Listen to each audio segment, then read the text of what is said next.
Jai Hind everyone, welcome you all to Force Defense Academy.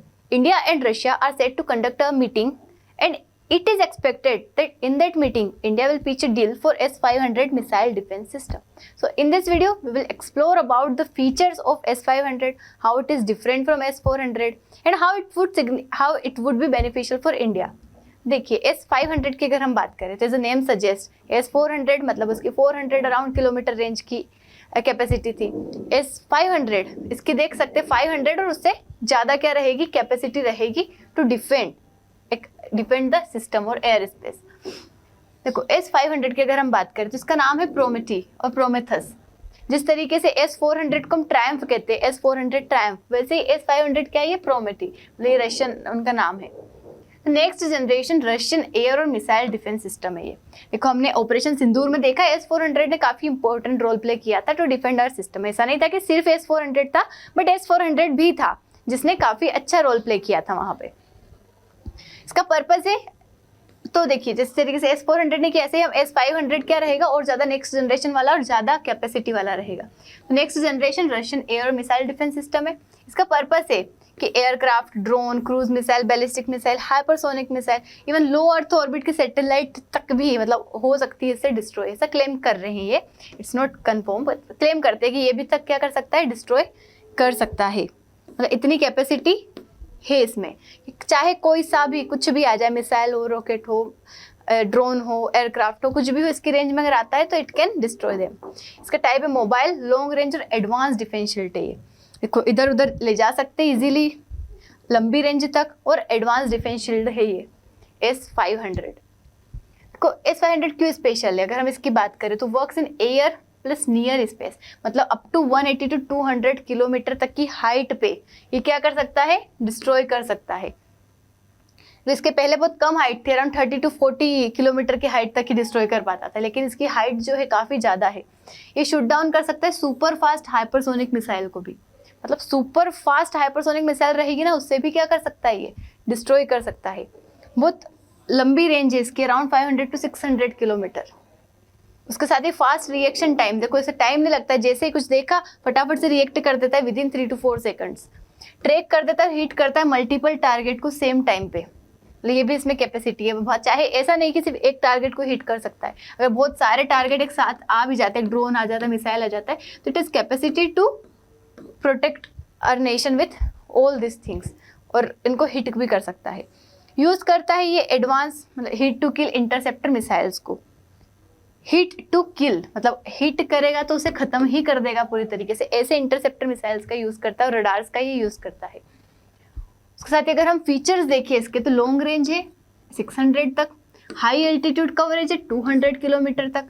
Target देखो stealth aircraft, उसको भी target कर सकता है, hypersonic missile, ballistic missile, UAV, satellites, मतलब सारे सैटेलाइट्स नहीं बट लिमिटेड जो लो अर्थ ऑर्बिट में नीचे रहेगी इसकी रेंज में जो आ सकती है 200 किलोमीटर, इतने को कर सकता है हिट। इसके अंदर रडार्स काफी पावरफुल यूज किए गए हैं, जो बहुत दूर के डिस्टेंस से भी क्या कर सकते हैं, डिटेक्ट कर सकते हैं।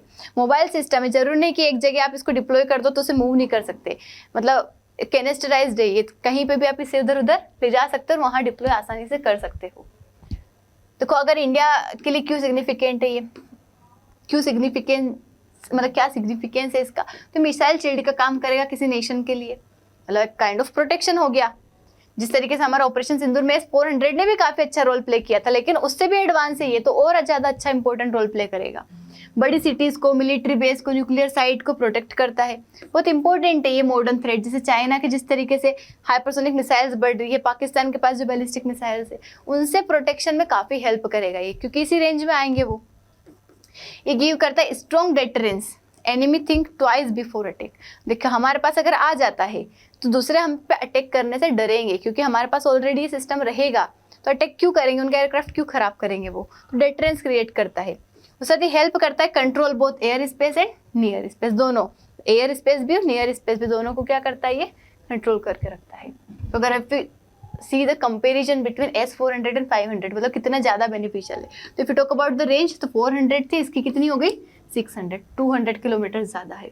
वहीं अगर हाइट की बात करो तो देखो ये सिर्फ 30 to 40 इसका एल्टीट्यूड जा पाता था, ये वहीं कहाँ है 200 किलोमीटर, 5 गुना ज़्यादा है। टारगेट अगर देखो तो ये एयरक्राफ्ट और क्रूज मिसाइल को टारगेट करता था, इसके साथ ही ये जो है इनके साथ ही हाइपरसोनिक मिसाइल, बैलिस्टिक, सैटेलाइट, इन सबको भी टारगेट कर सकता है। इसका जो रिएक्शन टाइम था 9 से 10 सेकंड लगता था इसको, ये इंस्टेंट रिएक्ट करता है, मतलब 3 to 4 सेकंड में टाइम लगता, मतलब बहुत अच्छा, बहुत ज़्यादा बेनिफिशियल है S-500। जनरेशन अगर देखें तो 4th जनरेशन लॉन्ग रेंज ये सरफेस टू एयर मिसाइल था। ये इसको देखोगे तो 5th generation air plus space दोनों डिफेंस को ये क्या कर रहा है, यहाँ पे अचीव कर रहा है। इसका रोल देखोगे तो एयर डिफेंस था, इसका क्या है, एयर, मिसाइल, स्पेस, सभी तरीके का डिफेंस ये है S-500। मतलब इतने ज़्यादा फीचर्स इसके एडवांस वाले हैं इसमें as compare to S-400। India का अगर हम इंटरेस्ट देखें तो हमारा मतलब रशिया ने ऑफर किया है, इंडिया आने वाले टाइम पे फ्यूचर परचेस कर सकता है, को प्रोडक्शन भी कर सकता है, मतलब मेक इन इंडिया वाला ऑप्शन है हमारे पास, और टेक्नोलॉजी पार्टनरशिप हो सकती है, शायद रशिया हमारे साथ टेक्नोलॉजी भी शेयर कर दे। बट अगर हम प्रेजेंट की देखें तो पहले हमारा फोकस है कि हम S-400 का कंप्लीट डिलीवरी करवाए पहले हमारे नेशन में, उसको ऑपरेशनलाइज करें, फिर इसको लेंगे। ये आने वाले टाइम में मतलब हम ले सकते हैं, अभी डील करेंगे, आने वाले टाइम पे ले सकते हैं। Long range missile defence shield है और काउंटर करता है ये हाइपरसोनिक थ्रेट्स, अगर चाइना, पाकिस्तान किसी भी नेशन से आता है तो इंडिया क्यों चाहता है, ताकि मल्टी लेयर डिफेंस सिस्टम बन सके। S-400 तो है ही सही, खुद के सिस्टम तो है ही सही, साथ में S-500 भी आ जाए तो हर तरीके से प्रोटेक्शन मतलब हमारे नेशन का। चाइना का जो DF-17 हाइपरसोनिक ग्लाइड वेपन्स हो गए उनसे हम बचा सके, हमारे जो मेजर सिटी से दिल्ली, मुंबई न्यूक्लियर एसेट्स है उनको हम बचा पाएंगे। हम स्ट्रेंथन कर सकते हैं हमारा रिलेशन और स्ट्रेटेजिक पार्टनरशिप रशिया के साथ, उसके साथ ही इन्हांस करता है make in India defence production. अगर हम को प्रोडक्शन करते हैं, टेक्नोलॉजी ट्रांसफर अगर होती है तो it would certainly be beneficial for India. उसका चैलेंजेस की अगर हम बात करें तो देखो, एक तो कॉस्टली सिस्टम है, ये हमारे लिए चैलेंज है कि हमारा जो मेजर इन्वेस्टमेंट है इधर की साइड चला जाएगा। उसके साथ ही रशिया हो सकता है डिले कर दे एक्सपोर्ट, क्योंकि पहले खुद के प्रोडक्शन, खुद की मिलिट्री पे उससे फोकस करना है। उसके साथ ये हो सकता है कि इंटीग्रेशन करना हमारे रडार नेटवर्क के साथ, मतलब वो जरूरी है कि हमारे रडार नेटवर्क से हम इसको इंटीग्रेट करें, तभी हम उसका यूज़ कर पाएंगे। उसका यूएस का सैंक्शंस जो रशिया पे ऑलरेडी लगे रहते हैं, जो काटसा है, वो हमारे लिए बैरियर बन सकता है। उसका ट्रेनिंग देना, इंफ्रास्ट्रक्चर रिक्वायरमेंट, जो भी ये सारी चीज़ें क्या बनती है, काइंड ऑफ हमारे लिए कंसर्न है, चैलेंज है, आने वाले टाइम पे हमें इनसे डील करना पड़ेगा। तो in the summary we can see कि S-500 जो नेक्स्ट जनरेशन एयर मिसाइल और स्पेस डिफेंस सिस्टम है, लॉन्ग रेंज है, S-400 से डिस्ट्रॉय कर देता है हाइपरसोनिक और बैलिस्टिक मिसाइल को, प्रोटेक्ट करता है पूरी कंट्री को एडवांस थ्रेट से, क्योंकि देखो जिस तरीके से थ्रेट्स इंक्रीज हो रहे हैं, हम नहीं एक्सपेक्ट कर सकते कि कौन सा थ्रेट हमारे पास कब आ जाए। तो हमारे लिए जरूरी है कि हम प्रिपेयर रहे एडवांस में कि कैसा भी थ्रेट आ जाए हम उससे डील कर पाएंगे। इंडिया इंटरेस्टेड, बट अभी कोई डील नहीं हुई है, आने वाले टाइम पे हो सकती है। ठीक है, तो that's all about it. I hope समझ आया होगा। Thank you so much. जय हिंद।